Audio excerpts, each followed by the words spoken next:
15 જાન્યુઆરી સુધી ગુજરાતમાં રહેશે ઠંડીનું જોર. હવામાન નિષ્ણાંત અંબાલાલ પટેલે કરી છે આગાહી.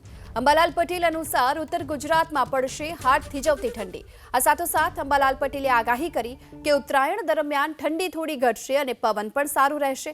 અંબાલાલ પટેલ મુજબ 22 થી 23 જાન્યુઆરી સુધી કેટલાક ભાગોમાં કમોસમી વરસાદ પણ વરસી શકે છે.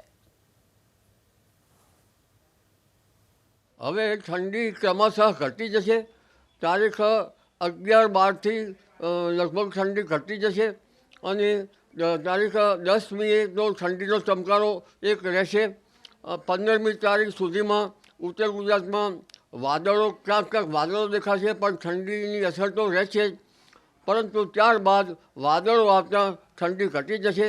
ઉત્તરાયણ ઉપર વાદળો આવવાની શક્યતા રહેશે અને તારીખ 22 સુધીમાં કોઈ જગ્યાએ છાંટા પડવાની શક્યતા રહેશે. પશ્ચિમ વિક્ષો મજબૂત આવવાની શક્યતા રહેશે, મજબૂત એટલે મધ્યમ કક્ષાનો મજબૂત.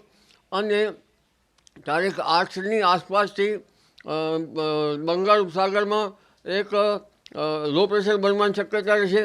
અરબ સાગરમાં પણ 13-14 તારીખ આસપાસ સર્ક્યુલેશન થવાની શક્યતા રહેશે, જેના કારણે અરબ સાગરનો ભેજ અને બંગાળનો ઉપસાગરનો ભેજ અને રાજસ્થાનમાં સર્ક્યુલેશન થતાં